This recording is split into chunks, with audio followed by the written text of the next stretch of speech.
Y como lo dijimos en el segmento pasado, estamos con Elisa Pineda, una de las mujeres más admirables para mí en esta ocasión, quiero decirlo. Y más que todo, pues por ser una gran comunicadora, una gran también ejemplo de mujer. En este sentido, habíamos dejado una pregunta atrás, ¿verdad? Que era los valores que no son negociables para una mujer de su calibre. Ay, muchas gracias, Lilian. Bueno, en primer lugar es el respeto. El respeto hacia la dignidad de los otros y sobre todo a la propia dignidad. ¿Qué es la dignidad para usted? La dignidad humana, reconocer el valor que tenemos por el hecho de ser humanos, que somos dignos de que seamos tratados de forma adecuada. Eso debemos reconocerlo, porque muchas veces sí pensamos en los otros, en el respeto a la dignidad del otro, pero nos olvidamos de nosotras mismas. Nosotros también somos dignas de respeto, dignas de ser tratadas como debe ser, con la misma dignidad, con la misma calidad de trato que recibimos, que debemos recibir todas las personas. El respeto es fundamental, la responsabilidad, es decir, hacernos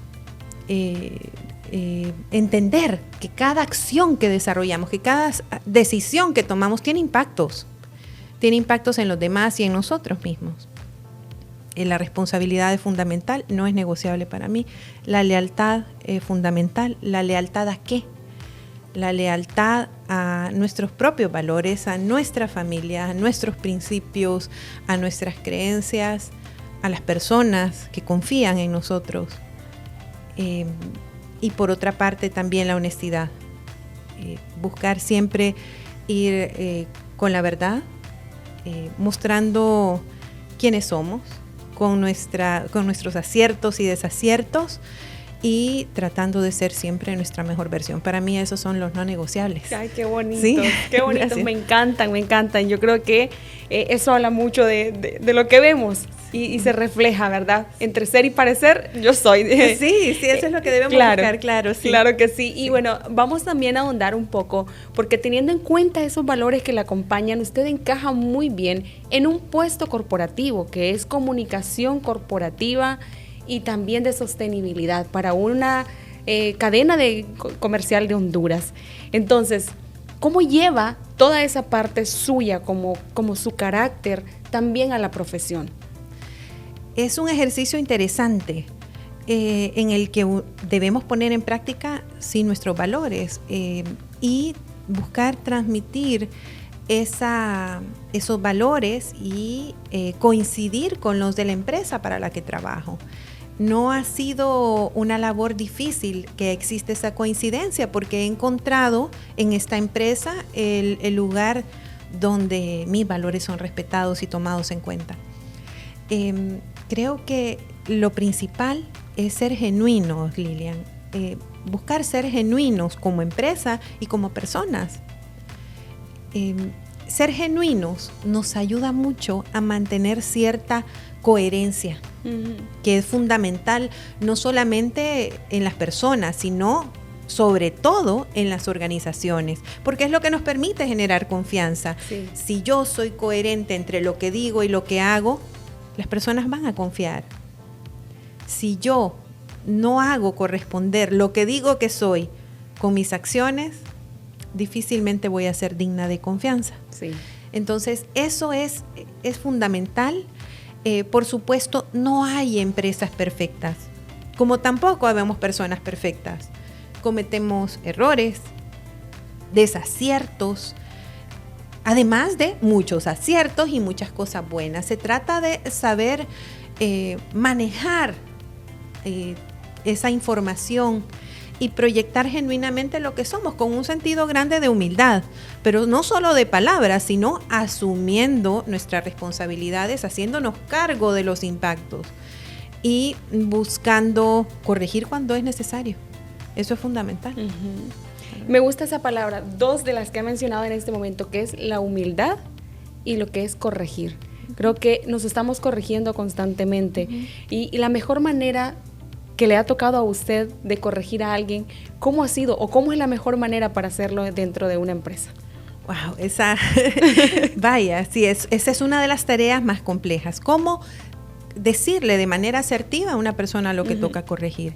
Creo que es muy difícil que nosotros vengamos desde afuera a decirle a alguien, mire, usted debe corregir X o Y.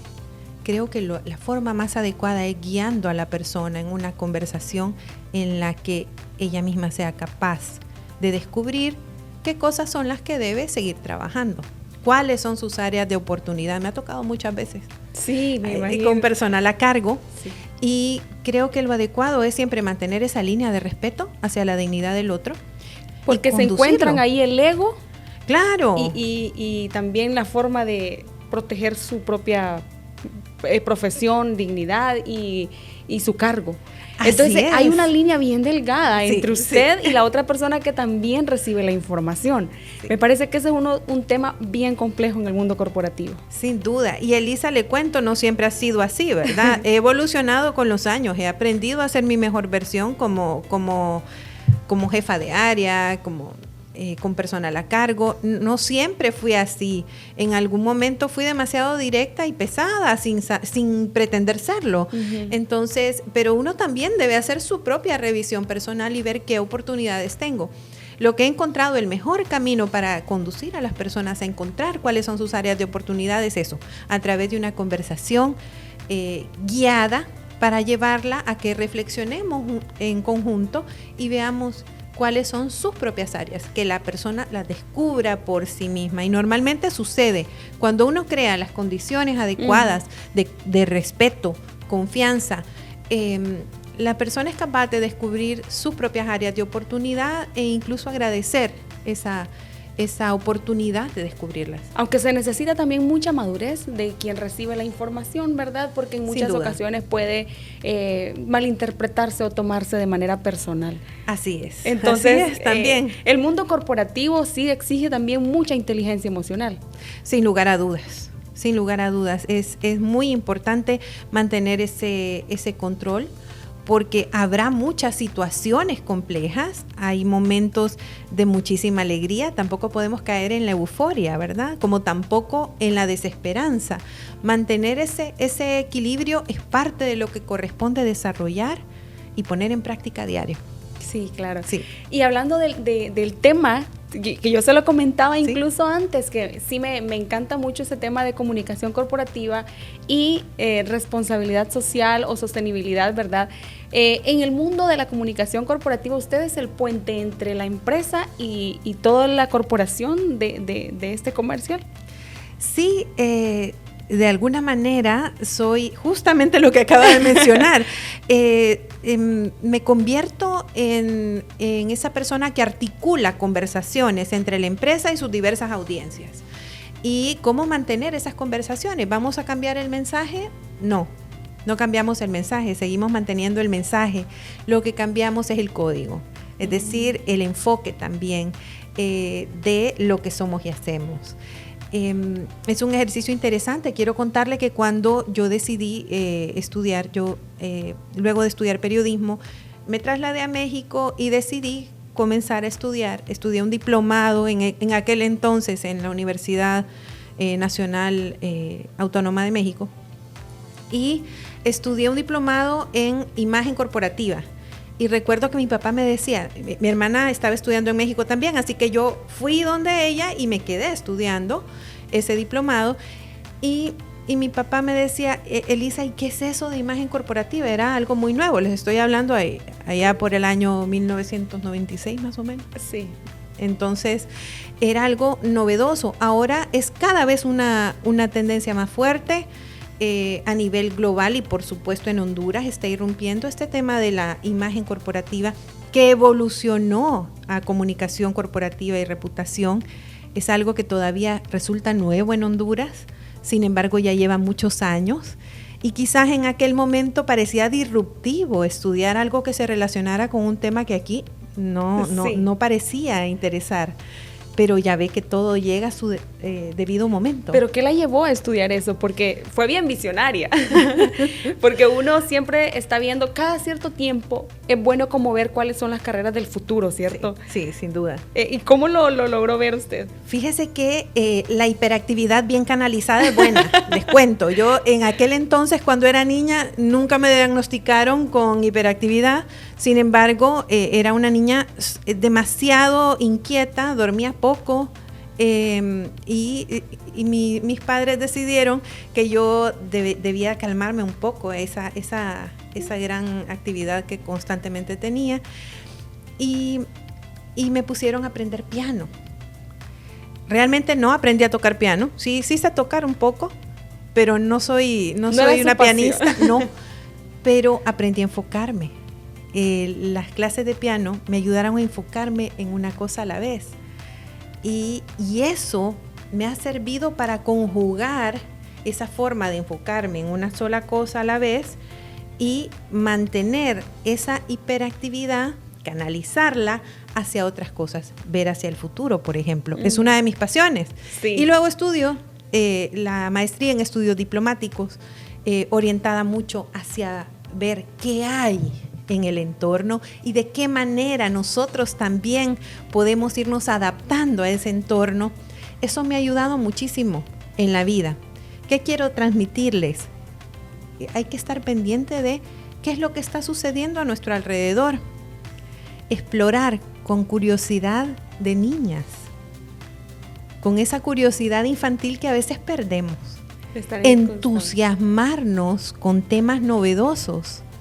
No ver únicamente en una sola dirección. Y ahora hay una posibilidad enorme que ojalá hubiera existido en mi tiempo juventud, cuando uno tiene la oportunidad de indagar sobre múltiples áreas del conocimiento y ramas de su propia profesión en un mundo cada vez más interconectado. Sí, con el internet ahora estamos. Así es. Entonces, es como tener el arte de saber buscar. Exacto, no perder la curiosidad.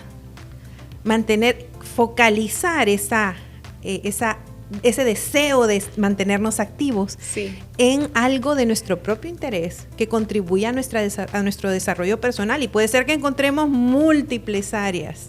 Recuerdo que una vez un amigo me decía: ay, Elisa, ¿cómo hago para conjugar? A él le gusta mucho el teatro. Me dice: ¿cómo hago para conjugar el teatro con mi vida profesional? Es que vas a encontrar la manera. Uno es bueno para muchísimas cosas. Uno encuentra, no sé cómo, pero cuando uno quiere algo, encuentra la manera. Así es. Encuentra las formas o se las inventa. Sí, también. O busca la manera de hacer. También hay espacio para la creatividad. Uno ve en este mundo nuevo en el que estamos, uno ve cada desarrollo, cada idea interesante que uno dice: wow, esto es lo que me apasiona. Qué lindo conocer que se pueden conjugar estas ideas y encontrar un producto diferente. Usted sigue siendo esa niña curiosa, ¿verdad? Sí, todo el tiempo. Todo el tiempo, sí. Me encanta, yo creo que compartimos esa misma pasión de curiosidad constante. Trabajar para una corporación tan grande, para Honduras y todo eso, ¿ha significado retos para usted y algunos han sido que piensa que no los puede superar? Sí. Sí, ha sido un trayecto. Ya llevo 15 años en la empresa, más de 15 años en la empresa, y ha sido un caminar interesantísimo de crecimiento, conocimiento. Recuerdo cuando comencé, el desafío era incorporar la RSE como filosofía de gestión de negocios para el quehacer de la empresa. Y esto implica muchos cambios. Sí. Y encontrar la apertura al cambio no siempre es una tarea sencilla. En su momento me encontraba con paredes que había que derrumbar. Sí, hubo momentos en que sentía que no iba a poder. Pero ¿sabe qué es importante? Es fundamental buscar aliados. Gente que también tenga las mismas inquietudes y el mismo deseo de generar cosas nuevas. Uh-huh. Y hacer alianzas, porque difícilmente los cambios los podamos llevar a cabo de manera individual cuando estoy hablando de organizaciones y los cambios demasiado grandes en un tiempo muy corto, es mejor desarrollarlos cuando encontramos aliados. Entonces hay que tener también esa visión de identificar esas personas aliadas. No temamos a pedir ayuda. Normalmente eso es algo que no sé por qué tendemos a verlo como debilidad. Sí, suele suceder muchísimo, pero creo que es la forma de pedirlo, ¿no? Sí, sin duda. Tiene que haber algún arte en el que uno no se sienta comprometido por pedir ayuda. Porque si vengo y le pido ayuda, siento que le debo un favor. Comúnmente en nuestro país es así. Sí, lamentablemente nosotros hemos caído en la idea de creer que se trata de una transacción de favores. Le hago este favor y a cambio de, o qué obtengo de beneficio.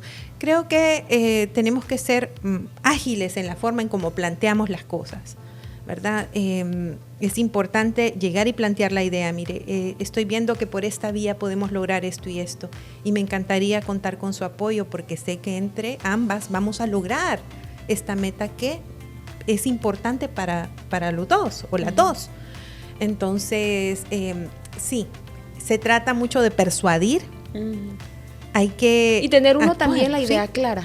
Claro. Porque si uno empieza como a dudar en el camino, pues las demás personas también van a dudar de uno. Sí, o del proyecto. Sin duda. Entonces, se trata de tener conversaciones valientes y también conversaciones preparadas. No vamos a ir donde alguien de quien estamos buscando una alianza solamente a contarle qué es lo que nos motiva, sino a argumentar los porqués y los para qué de esa alianza que buscamos, ¿cierto? Claro. Porque así estaremos persuadiendo no solamente desde las emociones, sino también desde lo cognitivo. Y ambas cosas son indispensables. Sí, claro que sí. Antes de que llegáramos a esa, tenía otra pregunta en mi cabeza, pero ya la redirigimos en este momento. Y una de ellas era, ¿cómo usted ha también manejado los no? En ese mundo corporativo, no solo en las alianzas, sino también dentro de la empresa. Sí, hay que aprender, a poner límites,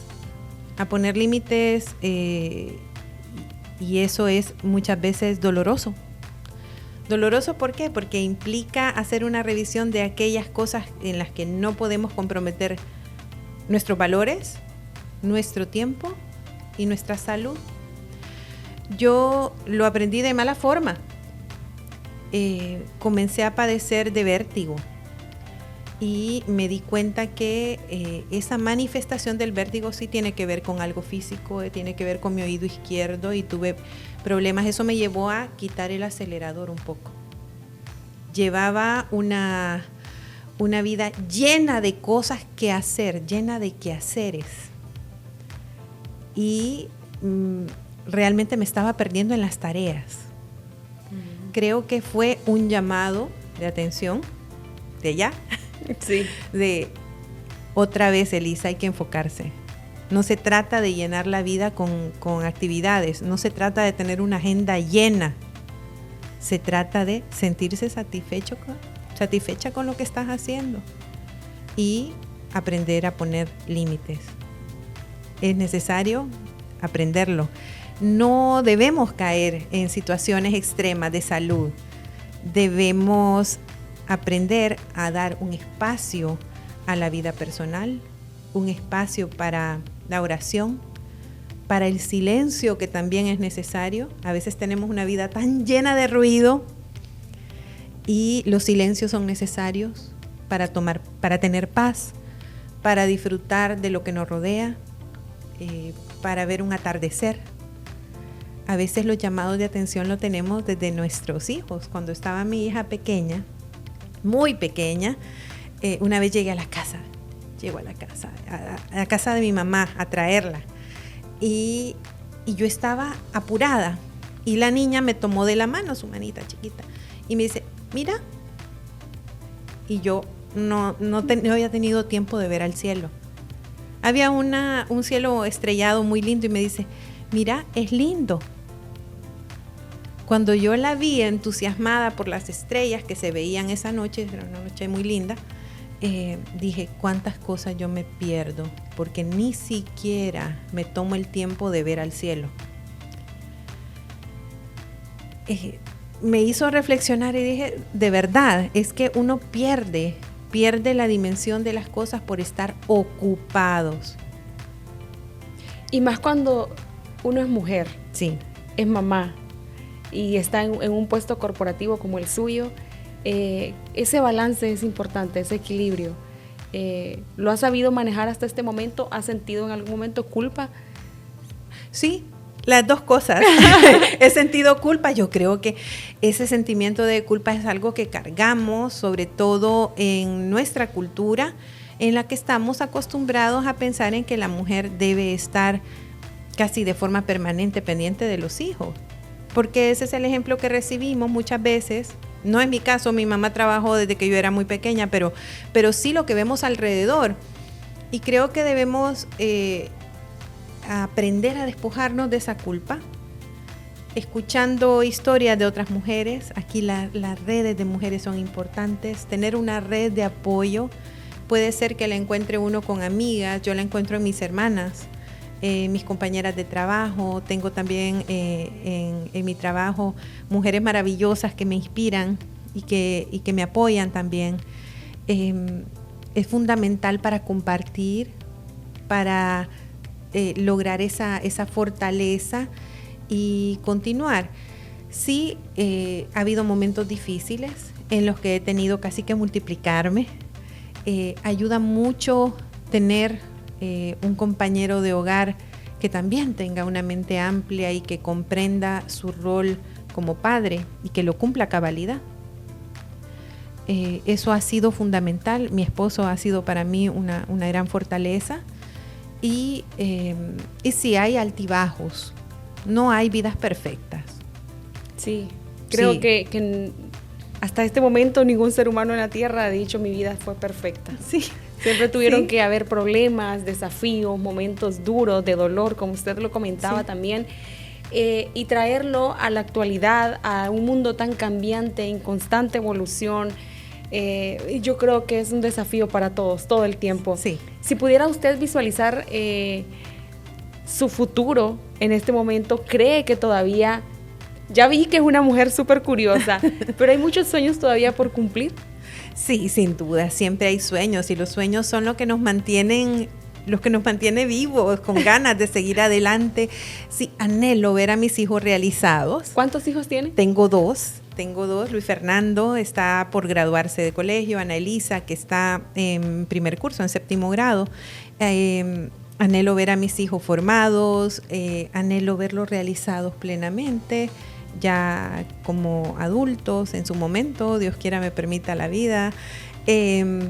Anhelo también poder disfrutar más de lo que hago y también disfrutar más de mi familia. Tengo la idea, en algún momento lo haré, de escribir ya no una columna, sino quizás un libro. ¿De qué le gustaría escribir? Tengo muchas ideas. Sin duda yo le voy a comentar en su debido momento. Todavía es muy temprano, pero sí es algo que me gustaría hacer y creo que en algún momento me voy a enfocar. Mire, qué interesante. Sí. ¿Usted sí siente que encontró el propósito de su vida muy, muy temprano? ¿Cierto? Sí. Que eran las comunicaciones. Sí, así es. Vamos a hablar de este tema más adelante. Vamos a hacer una breve pausa y ya regresamos con más aquí en Exitosas que Inspiran.